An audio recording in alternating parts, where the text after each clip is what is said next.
പ്രിയമിത്രങ്ങളെ, ഇന്നത്തെ കഥയിലേക്ക് എല്ലാവർക്കും സ്വാഗതം. കഥ ആരംഭിക്കാം. ഒരു പാവപ്പെട്ട കുടുംബത്തിൽ ജനിച്ച നാദിറ അതീവ സുന്ദരിയായിരുന്നു. ഒരു 5-5 അടി പൊക്കവും നല്ല വെളുത്തു കൊഴുത്ത ആ ശരീരവും ചുവന്നു തുടുത്ത ആ ചെഞ്ചുണ്ടുകളും ആരെയും കൊതിപ്പിക്കുന്നത് തന്നെയാണ്.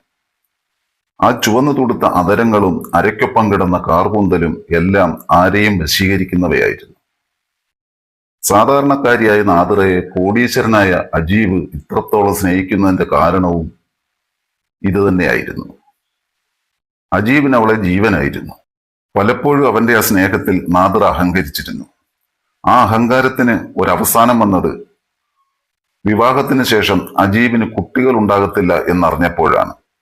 എന്നാൽ എപ്പോഴും അജീബിന്റെ കണ്ണിൽ നാദിറയോട് പ്രണയം മാത്രമാണ്. ഒരു കുഞ്ഞിനെ തരാൻ കഴിയില്ലെങ്കിലും അജീബിനെ പോലെ ഭാര്യയെ സ്നേഹിക്കാനറിയുന്ന ഒരു ഭർത്താവിനെ ആർക്കും കിട്ടില്ല എന്ന് നാദിറയ്ക്കറിയാം. അങ്ങനെ അതിമനോഹരമായ അവരുടെ വിവാഹ ജീവിതം 20 വർഷം പിന്നിട്ടു. എന്നും രാത്രി ഓഫീസിലെ കാര്യങ്ങളും കഴിഞ്ഞ് കൂട്ടുകാരോടൊത്തുപോയി അല്പം മദ്യപിച്ചേച്ചു വരുന്ന അജീബ് അന്ന് സ്വബോധത്തോടെ വീട്ടിലേക്ക് കയറി വരുന്നത് കണ്ടപ്പോൾ തന്നെ നാദിറയ്ക്ക് അത്ഭുതമായിരുന്നു. കയ്യിലിരുന്ന ഒരു ഫയൽ നാദിറയുടെ അടുത്ത് നീട്ടിക്കൊണ്ട് അജീബ് ഒരു പുഞ്ചിരി സമ്മാനിച്ചു. അവൾ അത് തുറന്നു നോക്കിയപ്പോൾ ഒരു ട്രാവൽ ഏജൻസിയുടെ കുറെ പേപ്പറുകളും അവരുടെ പാസ്പോർട്ടും ടിക്കറ്റുമായിരുന്നു. 2 ആഴ്ചയ്ക്ക് ശേഷം തങ്ങളുടെ 20ാം വിവാഹ വാർഷികവും അതിന്റെ 4 ദിവസത്തിന് ശേഷമുള്ള തന്റെ പിറന്നാളിനും ചേർന്നുള്ള അജീബിന്റെ സമ്മാനം, ദുബൈയിലേക്ക് ഒരു സെക്കൻഡ് ഹണിമൂൺ ട്രിപ്പ്. കുറച്ചു ദിവസം മുൻപ് അവൾ ഒരു സിനിമ കണ്ടപ്പോൾ അജീബിനോട് അവൾ പറഞ്ഞു അവൾ ദുബായിൽ അജീബിന്റെ ഒപ്പം അവന്റെ കൈയും പിടിച്ച് നടക്കണമെന്ന്. ആ സ്വപ്നം സാക്ഷാത്കരിക്കാൻ അജീബ് തിരഞ്ഞെടുത്തത് അവരുടെ 20ാം വിവാഹ വാർഷിക ദിനമാണ്. പിന്നീടുള്ള ഒരാഴ്ചക്കാലം നാദിറയുടെ മനസ്സിൽ എപ്പോഴും ദുബായ് ആയിരുന്നു. അങ്ങനെ തന്റെ ഏറെക്കാലത്തെ സ്വപ്നം സാക്ഷാത്കരിക്കാൻ പോകുന്നു. അവരുടെ മനസ്സിൽ സന്തോഷം തിരതല്ലി. എന്നാൽ നാദിറയുടെ സ്വപ്നങ്ങളെയെല്ലാം തല്ലിക്കെടുത്തിക്കൊണ്ട് അജീബിന്റെ ഓഫീസിൽ ഒരു ഇൻകം ടാക്സ് റെയ്ഡ് നടന്നു. പല തിരിമറികളും ഉണ്ടെന്ന് സംശയം തോന്നിയതുകൊണ്ട് അന്വേഷണം തീരുന്നതുവരെ അവർ അജീബിനോട് രാജ്യം വിട്ടുള്ള യാത്ര വേണ്ട എന്ന നിബന്ധനയും വെച്ചു. ദുബായ് യാത്ര തന്റെ ഭാര്യയുടെ വലിയ ആഗ്രഹമായിരുന്നതുകൊണ്ട് അവളോട് ഒറ്റയ്ക്ക് ദുബൈയിലേക്ക് പോകാൻ അജീബ് നിർബന്ധിച്ചു. കൂട്ടിന് അജീബിന്റെ വിശ്വസ്തനായ ഓഫീസ് സ്റ്റാഫ് അനിലിനെ ഏർപ്പാടാക്കുകയും ചെയ്തു. ഒടുവിൽ മനസ്സില്ലാ മനസ്സോടെ നാദിറ ദുബൈയിലേക്ക് ഫ്ലൈറ്റ് കയറി. അജീബിന്റെ പേഴ്സണൽ സെക്രട്ടറിയാണ് അനിൽ. ജോലിയിൽ കയറി ഇപ്പോൾ 1 വർഷം തികയുന്നു. ജോലിയിൽ അനിൽ കാണിച്ച ആത്മാർത്ഥത അജീബിന് അനിലിനോട് ഒരു പ്രത്യേക വാത്സല്യം തന്നെ ഉണ്ടാക്കി. അതുകൊണ്ടാണ് തന്റെ ജീവന്റെ ജീവനായ ഭാര്യയെ അനിലിനെ വിശ്വസിച്ച് ഒരു വിദേശ രാജ്യത്തേക്ക് അവളുടെ കൂടെ പറഞ്ഞയച്ചത്. കൊച്ചി വിമാനത്താവളത്തിൽ നിന്ന് എമിറേറ്റ്സിന്റെ ബിസിനസ് ക്ലാസ് വിൻഡോ സീറ്റിൽ ഇരുന്നു കൊണ്ട് നാദിറ കരയുമ്പോൾ എന്ത് ചെയ്യണമെന്നറിയാതെ ഇരിക്കുകയായിരുന്നു അനിൽ. ആദ്യമായി ബിസിനസ് ക്ലാസ്സിൽ യാത്ര ചെയ്യുന്നതിന്റെ സന്തോഷം പോലും പുറത്തു കാണിക്കാനാകാതെ നാദിറയെ സമാധാനിപ്പിക്കാൻ അനിൽ തന്നാലാവുന്ന പോലെയെല്ലാം ശ്രമിച്ചു. അപ്പോഴാണ് അജീബിന്റെ വീഡിയോ കോൾ വരുന്നത്. അജീബിനോടുള്ള സംസാരം അവളെ ആശ്വാസപ്പെടുത്തി.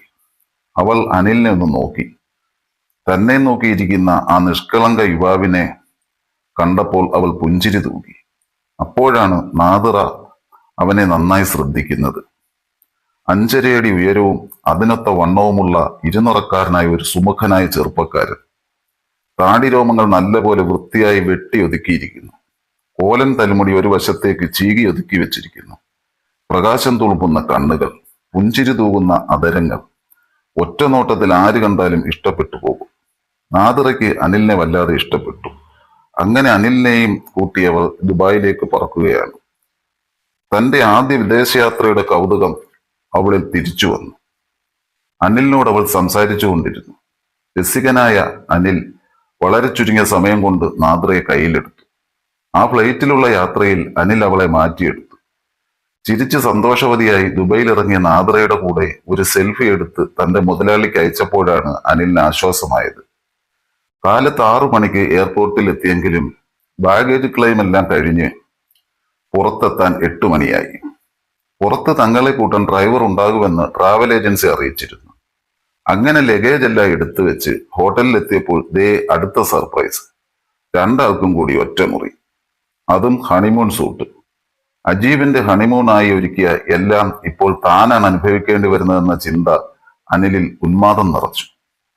അജീബിന്റെ പ്രിയ പത്നിയുടെ പനിനീർപ്പൂവും ആ ഓഫറിലുണ്ടോ എന്ന ചിന്ത ഒരു നിമിഷം അനിലിനെ നാദിറയെ കാമക്കണ്ണിലൂടെ നോക്കാൻ പ്രേരിപ്പിച്ചു. അവളുടെ ആ തടിച്ച ശരീരവും ആറ്റൻ ഹൗസിങ്ങുമാണ് അനിലിനെ മതോന്മത്തനാക്കിയത്. യാത്രാക്ഷീണം കൊണ്ട് റൂമെത്തിയതും നാദിറ ഒന്ന് ഫ്രഷായി വന്നു. പിന്നെ ഉടനെ ഒന്ന് മയങ്ങി. ബാത്റൂമിൽ പോയി ഫ്രഷായി വന്ന അനിൽ കാണുന്നത് കൊച്ചുകുട്ടിയെ പോലെ ഉറങ്ങുന്ന നാദിറയെയാണ്. ഒരു നിമിഷം അവളെ ഒന്ന് പിടിച്ചാലോ എന്ന് തോന്നലുണ്ടായെങ്കിലും പക്ഷേ ശ്രമിച്ചാൽ നാദിറയെ കൊണ്ട് തന്നെ തന്റെ അടുത്ത് വരുത്താൻ പറ്റുമെന്ന് അനിലിന് അറിയാമായിരുന്നു. അങ്ങനെ തൽക്കാലം സോഫയിൽ കിടന്നുറങ്ങാൻ അനിൽ തീരുമാനിച്ചു. ഉണർന്ന അനിൽ കാണുന്നത് ബാൽക്കണിയിൽ ഇരുന്ന് അജീബിനോട് വീഡിയോ കോൾ ചെയ്യുന്ന നാദിറയെയാണ്. അനിൽ അല്പനേരം അവളുടെ പിന്നഴക് കണ്ട് ആസ്വദിച്ചുകൊണ്ടിരുന്നു. രാവിലെ ചെക്കിങ് കഴിഞ്ഞ് കിടന്നതാണ്. സമയം സന്ധ്യയായിരിക്കുന്നു. എന്തായാലും വിശപ്പിന്റെ കാര്യം ആദ്യം നോക്കാം എന്ന് മനസ്സിലുറപ്പിച്ച് അനിൽ ഫ്രഷായി വന്നു. അപ്പോഴേക്കും വീഡിയോ കോൾ അവസാനിപ്പിച്ച് നാദിറയും വന്നിരുന്നു.